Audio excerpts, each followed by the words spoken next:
कल धूप ने दी गर्मी, अब कोहरे का ऑरेंज अलर्ट। बारिश बढ़ाएगी कपकपी। वीकेंड पर बारिश के साथ दिल्ली में शीतलहर का प्रभाव बढ़ सकता है। हालांकि इससे पहले सर्दी बहुत अधिक परेशान नहीं करेगी। बुधवार को शीतलहर के लिए अलर्ट जारी किया गया और सुबह व शाम के तापमान में 2 से 3 डिग्री की गिरावट आ सकती है।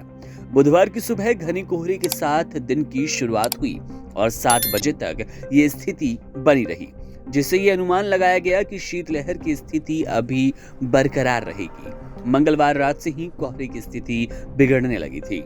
मंगलवार रात करीब 8:30 बजे सफदरजंग में विजिबिलिटी केवल 300 मीटर रह गई, जबकि पालम में ये 500 मीटर थी।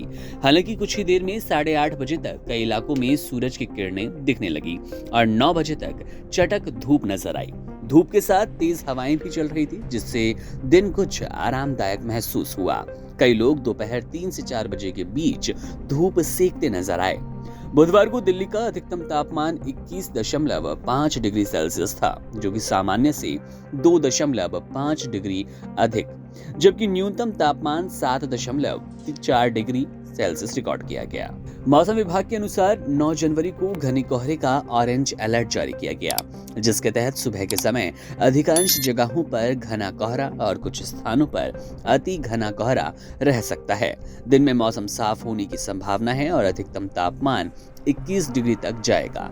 न्यूनतम तापमान 6 डिग्री सेल्सियस तक गिर सकता है। 10 जनवरी को कोहरे की तीव्रता हल्की पड़ने का अनुमान है और इस दिन कोहरे के लिए येलो अलर्ट जारी किया गया। 11 और 12 जनवरी को बादल छाए रहने की संभावना है और हल्की बारिश या बूंदाबांदी हो सकती है।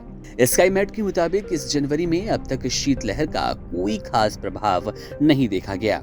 हालांकि वीकेंड 12 से 14 जनवरी तक बारिश के साथ शीतलहर एक बार फिर लौट सकती है। पिछले साल यानी कि 2023 में जनवरी महीने में दिल्ली में सर्दियों की बारिश नहीं हुई थी, लेकिन इस बार दिल्ली, पंजाब, हरियाणा, राजस्थान, पश्चिमी उत्तर प्रदेश और उत्तर मध्य प्रदेश के कुछ हिस्सों में बारिश होने की संभावना है। इससे सर्दी और ज्यादा बढ़ेगी और शीतलहर का असर महसूस होना है। दिल्ली में प्रदूषण का स्तर भी चिंताजनक है। पिछले 2 दिनों की राहत के बाद अब प्रदूषण एक बार फिर अपने खतरनाक स्तर की ओर बढ़ रहा है। केंद्रीय प्रदूषण नियंत्रण बोर्ड यानी कि सीपीसीबी के एयर बुलेटिन के अनुसार बुधवार को दिल्ली का AQI 297 था, जो कि बहुत खराब श्रेणी में आता है।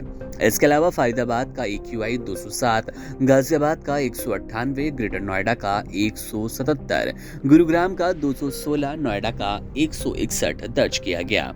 इस तरह के प्रदूषण स्तर अगले कुछ दिनों में और ज्यादा बिगड़ते नजर आएंगे, जिससे लोगों को सांस लेने में समस्या हो सकती है और स्वास्थ्य पर भी नकारात्मक असर पड़ेगा।